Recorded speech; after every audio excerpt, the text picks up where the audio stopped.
حضرت سائیں الہی بخش رحمۃ اللہ علیہ کا سالانہ 2 روزہ عرس شریف ان کے آستانہ عالیہ واقع لورن بٹل کوٹ میں نہایت ہی تزک و احتشام کے ساتھ منایا گیا۔ عرس مبارک کی تقاریب کا سلسلہ گزشتہ کل سے شروع ہو چکا تھا اور آج بروز جمعہ یہاں پر عرس کے آخری دن کئی تقاریب کا اہتمام کیا گیا۔ یہ سارا پروگرام وقف کونسل جموں کشمیر کے پونچھ یونٹ کی جانب سے کروایا گیا اور آج یہاں پر کثیر تعداد میں زائرین زیارت پر پہنچے اور یہاں حاضری دی۔ زیارت شریف پر عرس کی مناسبت سے کئی تقاریب کا اہتمام کیا گیا، جن میں ذکر و اذکار، ختمات المعظمات اور دیگر کئی روح پرور محفل شامل ہیں۔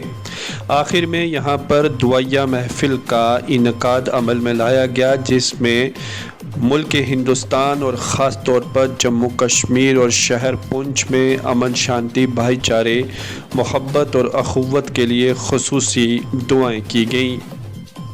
اور یونٹ پونچھ کی جانب سے یہاں پر آنے والے سبھی زائرین کے لیے خصوصی انتظامات بھی کیے گئے تھے۔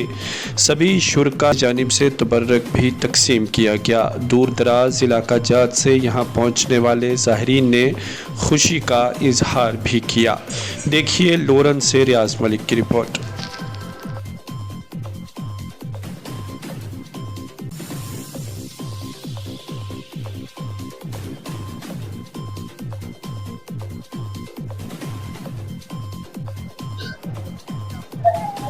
لک الحمد للہ، نہ تاج و تخت میں ہے نہ لشکر و سپاہ میں ہے جو بات مرد کلندر کی بارگاہ میں۔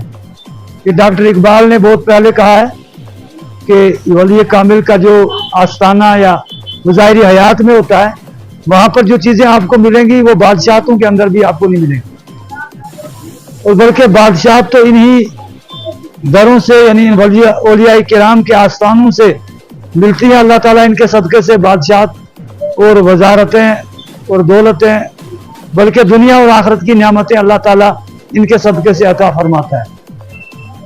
تو آج دوسرا دن ہے عرس پاک کا۔ کل بھی کافی تعداد میں لوگ یہاں شامل ہوئے عرس کے اندر، آج بھی کثیر تعداد میں لوگ آئے، علماء کرام کے بیانات ہوئے اور پھر اس کے بعد جو ہے 12:30 بجے دعا ہوئی، پھر کھانے لنگر کا سسٹم جو ہے شروع ہوا۔ لیکن نماز جمعہ کے اندر یہاں پوری جامع مسجد بھری ہوئی تھی، زیارت شریف کا یہ احاطہ اوپر نیچے پورا فل تھا، کثیر تعداد میں لوگوں نے آج یہاں نماز جمعہ ادا کیا۔ تو میں تمام ناظرین سے وقف بورڈ جموں کشمیر اور یونٹ پونچھ کی جانب سے گزارش کروں گا کہ وہ کثیر تعداد میں آئندہ بھی اس دربار پر آئیں اور یہاں سے مستفید ہوں اور اپنی مرادیں ان کے صدقے سے اللہ کی بارگاہ سے حاصل کریں۔